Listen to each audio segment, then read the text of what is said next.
chicken and dumplings made with fresh milled flour sourdough dumplings. Let me show you how we made it.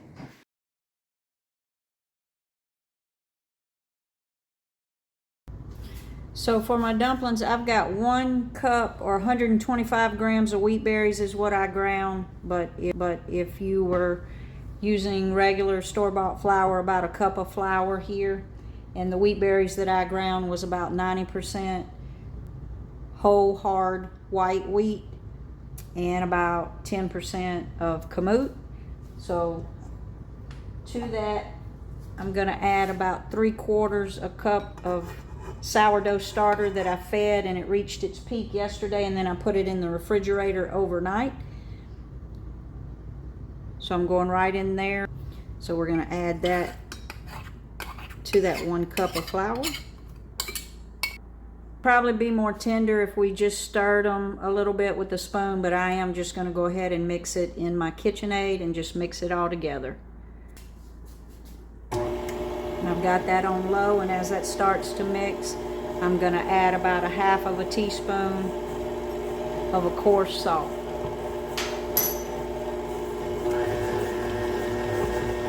And as that dough comes together, if we need some water, you could also use broth or milk.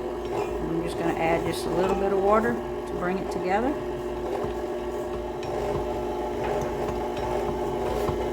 And you see it's starting to come together into a ball. And again, you don't want to overmix this, so I'm just going to stop it and mix it together with my hands from here.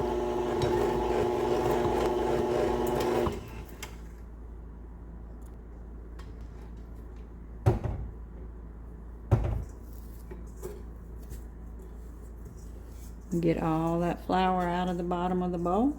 Then I'm going to wrap it up in some saran wrap, just like I would do my flour tortillas. And I'm just going to let it set for, it's almost lunchtime now, and I'll let it set till this afternoon whenever I get ready to cook dinner. So into some plastic wrap we go.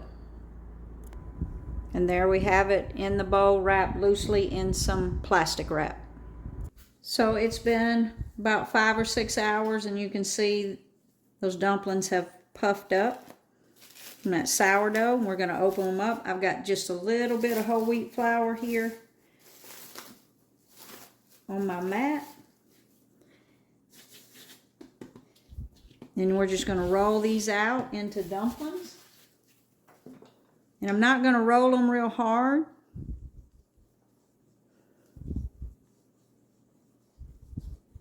I'm just going to roll this out into a rectangle. And while I'm rolling those out, I'm going to go ahead and put my pot on the eye here. And I'm going to drop in about 1/2 to a tablespoon of butter. And let that melt. Then I'm going to add just a little bit of onion. That broth is full of flavor, so I'm not going to add a whole lot here, but just a little bit of onion. And maybe just a little bit of thyme.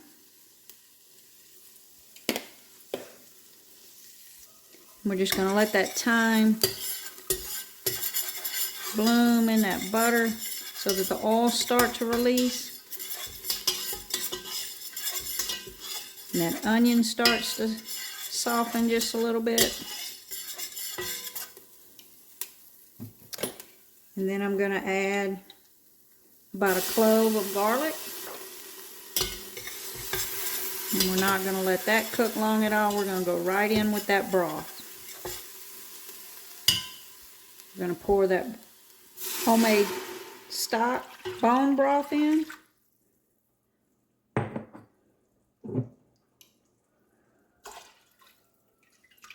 Look at that. And I've got that on a medium high, and I'm just going to let that come up to a simmer while I am cutting my dumplings.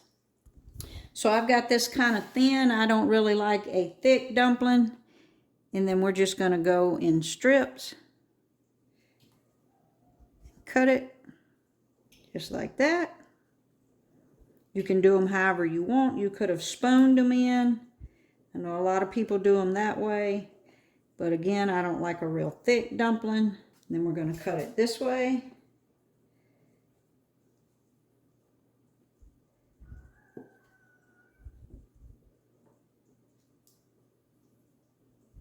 Just like that.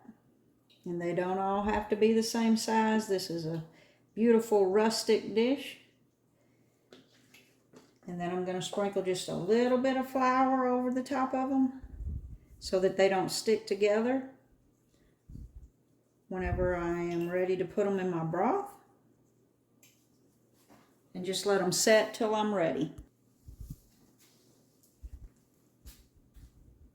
And also into that pot I'm going to add, this is about 2 cups of shredded meat that came off of those chicken bones when we made that bone broth. Check out that bone broth video.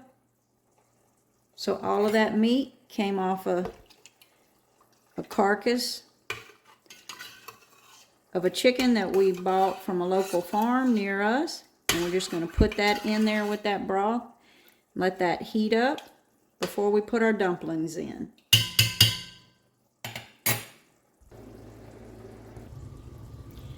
So our broth is coming to a low simmer.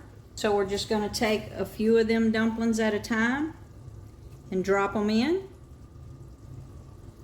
And as we drop them in, we're going to stir them just to make sure that they don't stick to each other.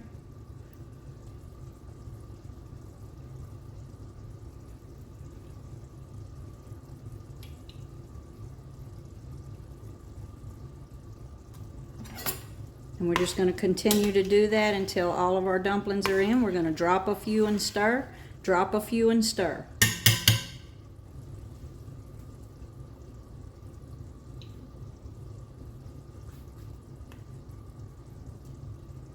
And as you put them in, of course, your broth is going to cool off. So give it time to come back up to a little bit of a low simmer before you continue to drop the dumplings in, because you want that little bit of a simmer to make sure those dumplings don't stick to each other.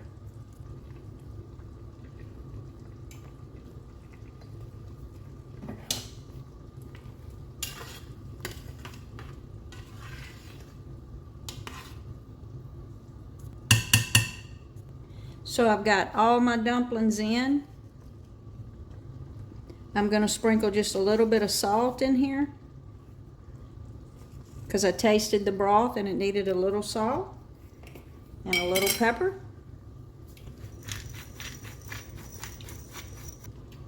Dumplings do love black pepper. And then we're just going to let them simmer probably for about 10 to 12 minutes till those dumplings are cooked through. And as you can see, they're puffing up nicely. We're just going to let them cook, and the flour coming off of those dumplings is going to help to thicken that broth just a little bit.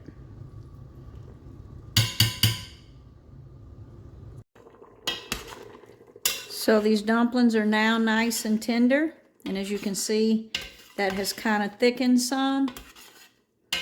Some people like to add a little flour. I don't. Add just a little bit of either milk or half and half. So I'm just going to add just a little bit, and I'm going to turn the heat off because I don't really want this to boil. We're just going to add a little bit right at the end, and then we're just going to let these set about 5 minutes, and we're going to serve them up. Look how beautiful. Sourdough fresh milled dumplings with homemade bone broth.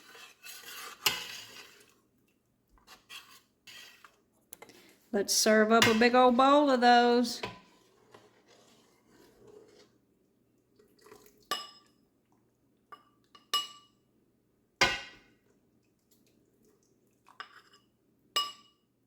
Look at that. Homemade chicken and dumplings made with fresh milled flour. Let's have a taste.